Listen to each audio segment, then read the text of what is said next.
C'était quoi le risque que vous avez déjà pris au cours de votre vie? Le frère de mon père est mort avec sa femme et ses 5 enfants. Et la guerre d'Algérie, nous étions au maquis avec mon père. De nombreuses opportunités incroyables de l'autre côté de la prise de risque. Mais la plupart d'entre nous ont souvent trop peur pour appuyer sur la gâchette. Dans le but de vous donner de l'inspiration et des idées sur la façon dont vous pouvez le faire, dans cette vidéo, on va interviewer des personnes qui ont dépassé un certain âge à propos des risques qu'ils ont déjà pris. Vous avez quel âge déjà, sans indiscrétion? Moi j'ai 80 ans. 80. D'après ces 80 ans, avez-vous déjà pris un gros risque? J'ai pris, dans l'adolescence, je prenais des risques physiques. Parce que j'étais très physique et j'adorais ça et j'avais pas peur. Donc j'ai fait, par exemple, dans les marais d'équinoxe avec des vagues énormes. J'habitais le Maroc à l'époque et il y avait vraiment d'une mer dangereuse. Okay. Et donc j'adorais ça et évidemment je ne le disais pas à mes parents, mais je prenais de gros risques, mais je pensais à juste titre que je les maîtrisais parce que je connaissais la mer, je connaissais une vague, ça s'apprivoise quand elle est énorme, il faut passer dessous. Okay. Donc c'était un risque physique qui m'était interdit. Et donc c'est en ce sens que c'était un risque, mais moi je voyais pas ça comme ça, j'avais pas peur. Et en voilà. termes de la vie personnelle, voilà, professionnelle. Professionnellement, il y a un risque que je voulais pas courir, c'était le risque de m'ennuyer. Donc j'ai changé de situation chaque fois que je commençais à tourner en rond. Et donc se remettre sur le marché du travail alors qu'on n'est pas obligé, c'est un risque. Mais ce risque, c'était rien par rapport à la peur de s'ennuyer. Donc ça, je l'ai pris à plusieurs reprises dans ma vie professionnelle et ça m'a porté chance, donc je ne regrette pas. Et vous avez quel âge déjà? 87. 87? Ouais.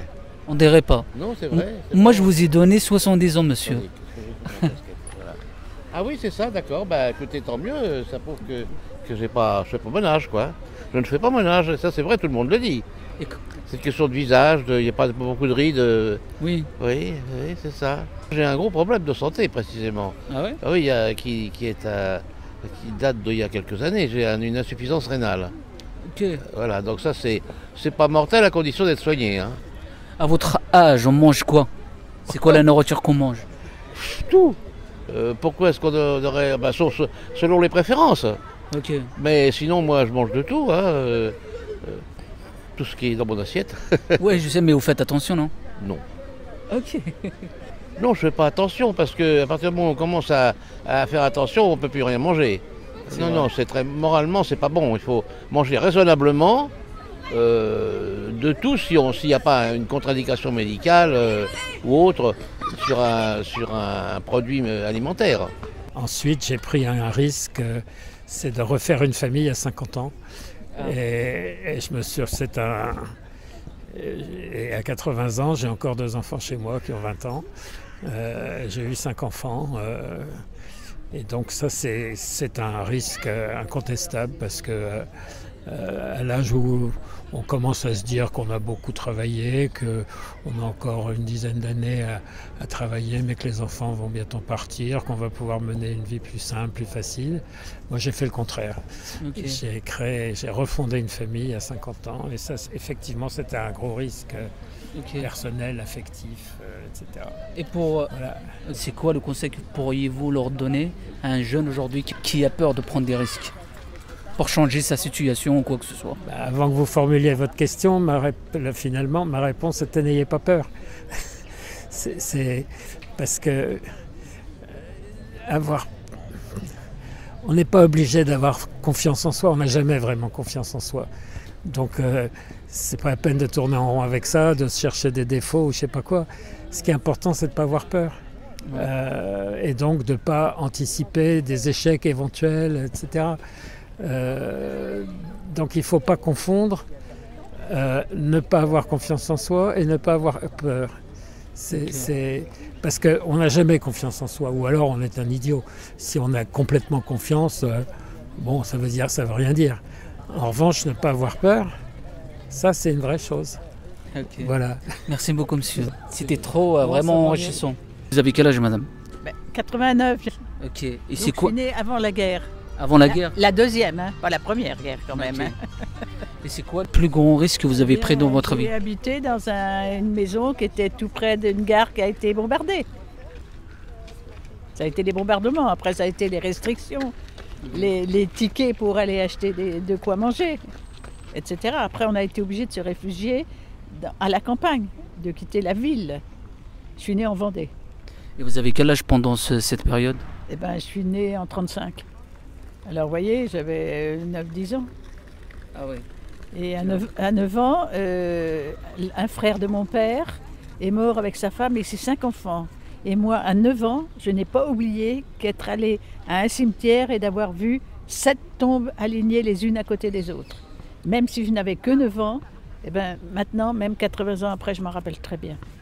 Ça vous marque un truc comme Ouais, ça. c'est un souvenir choquant, quoi. Et c'est quoi le plus grand risque que vous avez pris au cours de votre vie? Déjà, j'étais à l'école jusqu'au collège. Ouais. Et de ça, mes parents, ils étaient pauvres. Je suis obligé de quitter le Maroc pour travailler pour la famille. Et voilà, jusqu'à là, maintenant, je suis à la retraite, c'est bon. Après, j'ai beaucoup voyagé. J'ai beaucoup voyagé, beaucoup fait de périples dans le désert, le Sahara, tous les Saharas. Marocain, tunisien, algérien le plus beau, mauritanien, libyen, Niger aussi. Et Sinaï aussi. Vous avez profité de votre vie? Oui, et je suis partie toute seule faire le tour des États-Unis pendant 3 mois, en Greyhound-bus. $99 for 99 days, avec une pointe au Mexique et une pointe au Canada. Et en revenant, 8 jours après, j'ai retrouvé un boulot, alors que j'avais abandonné un très beau boulot pour faire ce voyage. Et j'ai eu la chance de partir à New York sur le France. J'ai fait l'aller-retour, Le Havre-New York, New York-Le Havre, sur le France. Super bateau. Franchement, vous êtes très courageuse, madame. Hein. Bah écoutez, j'ai eu de la chance, quoi, voilà, c'est ça. Aujourd'hui, il y a beaucoup de gens qui ont même peur de quitter leur boulot. Ah ben maintenant, c'est pas facile, hein. Mais en revenant, en 8 jours, j'ai retrouvé du boulot. Et d'ailleurs, par quelqu'un qui cherchait une secrétaire parlant allemand. Ouais. Mais j'ai dit, écoutez, je rentre des États-Unis, moi je parle anglais maintenant. Et puis il a dû se dire, cette fille, elle a des couilles, je vais la prendre quand même. Et il m'a pris comme secrétaire. Franchement, pas mal. Et puis après, j'ai fini ma carrière, parce que j'étais secrétaire assistante et tout ça, dans une boîte américaine, anglo-américaine, pendant 28 ans, mes dernières années de boulot. Voilà. Et c'est quoi le conseil que vous pouvez donner à un jeune qui a peur de tout, qui a peur de prendre un risque pour changer sa vie, ou quoi que ce soit, dans ce délire un peu? Faut oser, faut oser, faut oser. Non, faut surtout pas avoir trop peur. Maintenant, c'est vrai, je reconnais que maintenant, on a plus peur de se promener le soir. Oui. Par exemple, moi, vieille, maintenant, je sors plus vraiment le soir, hein, sans être accompagnée, surtout pas. Alors que autrefois, on n'avait pas ce genre de problème quand même. Hein. Ouais. Même si c'était pas toujours été facile, mais quand même. Hein. C'est vrai, ouais. Ouais, non. Ok.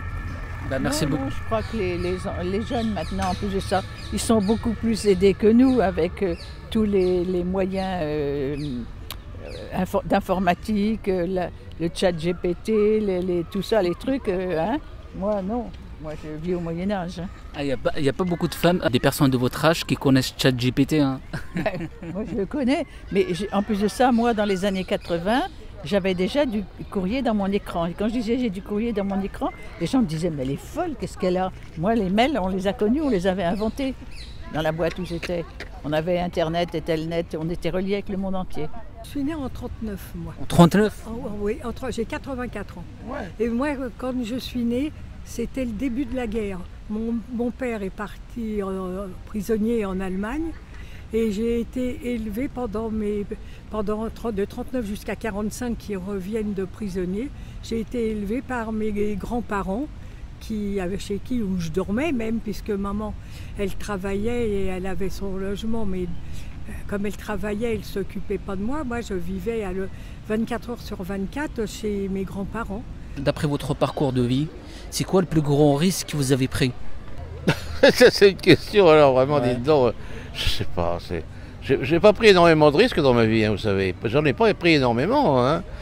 J'ai eu une vie relativement paisible, si vous voulez, mais j'ai pas fait non plus des choses extravagantes, non plus qui auraient mis mes jours en danger, par exemple. Je n'ai pas eu à m'embarquer pour un lointain pays parce que ma vie ne me convenait pas. J'étais responsable d'un département dans l'édition, et ça s'est très très bien passé, avec des hauts et des bas évidemment, parce que quel serait le salarié qui n'aurait pas, quel serait le cadre qui n'aurait pas des hauts et des bas dans sa carrière? Si, j'en ai eu évidemment, mais bon. C'était quoi votre plus grand risque? Mon risque, il date de très loin. C'était quoi quand même?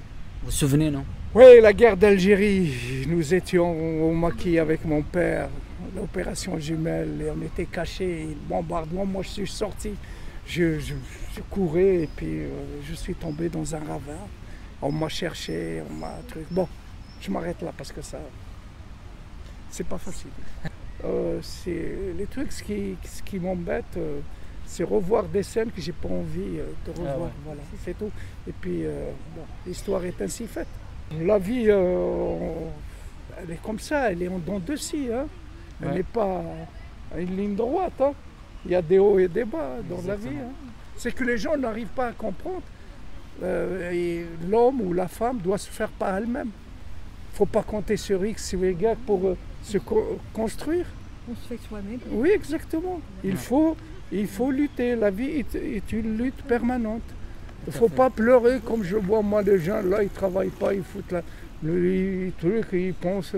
Bah, j'ai plus envie de parler parce que bon, ça m'énerve. Ça m'énerve. J'ai pas. Mais je comprends. Donc,